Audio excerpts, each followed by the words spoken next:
munaasabad ay ka soo qayb galeen gudoomiyaha golaha shacabka baarlamaanka dowladda federaalka Soomaaliya ra'iisul wasaare ku-xigeenka dalka wasiiro xildhibaano mas'uuliyiin xisbiyo ururada bulshada rayidka iyo marti sharaf kale ayaa maanta ka dhacday magaalada Muqdisho. xafladda waxaa soo qaban qaabiyay guddiga doorashooyinka madaxa bannaan ee Soomaaliya waxayna soo bandhigeen marinka loo marayo doorashada ku salaysan qof iyo cod oo Soomaaliya ka dhacda 2021 waxaana arintaas isku diiwaan galiyay xisbiye ay ka mid yihiin xisbiga midnimada iyo jamhuuriga oo uu gudoomiye ka yahay Cali Maxamed Timajilic iyo xisbiga Garsoor xisbiga midnimada iyo qaranka Soomaaliyeed iyo xisbiye kale. ugu horeyn gudoomiyaha guddiga doorashooyinka madaxa bannaan Xaliimo Ismaaciil Ibraahim Xaliimo Yarey ayaa shahaado sharaf guddoonsiisay gudoomiyaha xisbiga midnimada iyo jamhuuriga mudane Cali Maxamed Timajilic oo ay sheegtay guddiga doorashooyinka uu in badan la soo shaqeeyay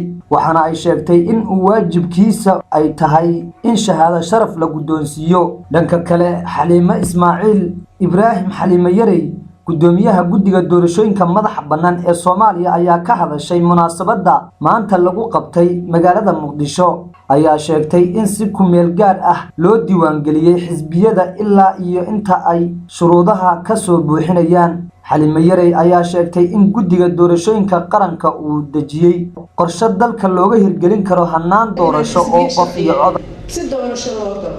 waxaa tilaabo ugu soconaa muxuu ahay doorashada midda kale oo muhiimka waxa la meeshii lagu codeyn lahaa in la haysto dhul in la haysto meel codka lagu bixiyo la taga in la haysto ayadana hadda shaqadeedii aan ku jirnaa waxaan sameynaynaa daraasado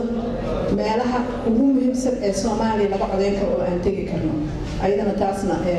waa noo socotaa. marka waxaa haddaan qodobada isku xijino oo doorashada annaga guddi ahaan waxaan aragnay wadankan doorasho in laga qaban karo meelo naga liitaa laga qabto oo naga nabad xun naga dhibaato badan annakaaba muxuu ahaa burosidna haddii la fiiriyo. marka waxaan idinku soo dhaweynaa oo idiin sheegaa doorasho wadankan 2020 waa ka dhacaysaa qofkii diidan iyo qofkii aan diidanayn. dhanka kale wasiirka shaqada iyo arrimaha bulshada ee dowladda federaalka Soomaaliya Saalax Axmed Jaamac ayaa isaguna ka sheekeeyay habka loo marayo nidaamka xisbiyada. doorashooyinku halisna way ku yihiin dalalka soo koraya ee waliba ka soo kabanaya qaranjabka fursadna way u yihiin. marka waxaynu u baahannahay inaynu isla qarno xilligan aynu hadda joogno waa xilli aad u xasaasi ah waa xilli aynu jaangoonayno the rules of the game yani ciyaarta xukunka Soomaaliyeed lagu kala qaadanayo say ahaan doonto. waxaa dastuurku ina farayaa in multi party politics aynu noqonayno oo xisbiyo badan la qaadan doono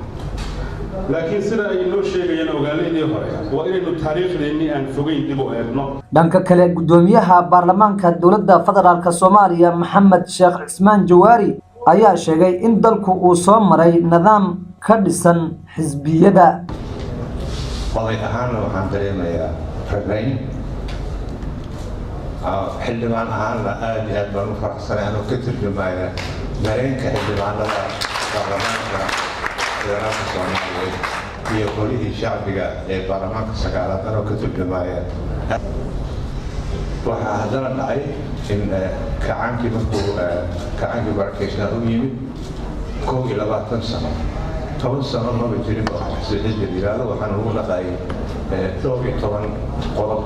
oo ay soo saareen arrimaha gudaha iyo arrimaha dibadda ay ku sheegeen 79 bay bilaabeen 79 wax xisbiga yiraahdo oo dhan waa allaaday. haddana markii ugu dambeysay 21 sano ka soo qaad waxaan ku dhaqmaynay xisbiga keliya ee dalka ka jiraya oo ku fadhiyay mabda'a xagga nidaamka haweenka talaha xisbiga keliya ayaa lagu dhaqmayo oo xisbiga hanti-wadaaga kacaanka Soomaaliyeed oo mabda'a uu ku shaqaynayna ahaa mabaadi'da hanti-wadaaga guddoonka dhexe yidhaahdo supervisor ayaa lagu dhaqmaya. marka taa waxaan u kala sheegaya waxay tahay ra'iisul wasaare ku-xigeenka dalka ayaa isna halkaa ka soo jeediyay khudbad dheer oo dhinacyo badan taabanaysa. guushaas aynu u soo halgamaynay iyo geedi socodka daahfurkiisii maanta ilaahay waa inagu simay waa inaga u wada joogna ugu wanqalayna 7 xisbi siyaasadeed oo madax bannaan in aynu maanta daah furno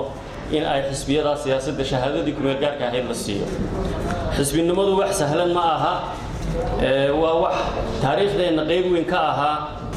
taas baynu maanta daah furaynaa oo aynu u jeednaa inaynu halkan ku soo bandhigno xisbinimada haddaba aynu rabnaa waa inaanay noqon laba shay midkoodna inaanay ku jirin kow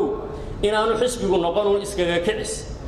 kooxo kubadda cagta ah oo tartamaya oo mid walba ujeedadiisu tahay inuu koobka qaado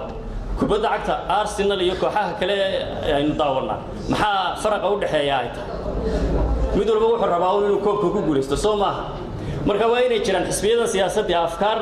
iyo ideology iyo aaraa ay soo bandhigayaan iyo barnaamijyo ay ka iibinayaan shacweynaha Soomaaliyeed oo leeyihiin taasaynu horumar ku gaari karnaa taasaynu wadajir ku gaari karnaa taasaynu hore ugu socon karnaa taasaan midnimadeena iyo amnigeena iyo nabadgelyadeena iyo dhaqaalaheena aan wax kaga qaban karayna ugu dambeyntii gudoomiyaha baarlamaanka dowladda federaalka Soomaaliya Maxamed Sheekh Cismaan Jawaari iyo ra'iisul wasaare ku-xigeenka dalka iyo gudoomiyaha guddiga doorashooyinka ayaa bilaabay in la gudoonsiyo shahaadooyinka xisbiyada waxaana ugu horeyn shahaadada la gudoonsiyay xisbiga midnimada iyo jamhuuriga oo gudoomiye ka yahay Cali Maxamed Timajilic iyo xisbiyada kale munaasabadan ay iyaguna khudbada ka soo jeediyeen xildhibaano siyaasiyiin horay dalkan uga soo qabtay xilal ayaa waxa ay munaasabadani ku soo dhamaatay jawi deganaansho Maxamed Cabdi Cismaan Maxamed Faradheere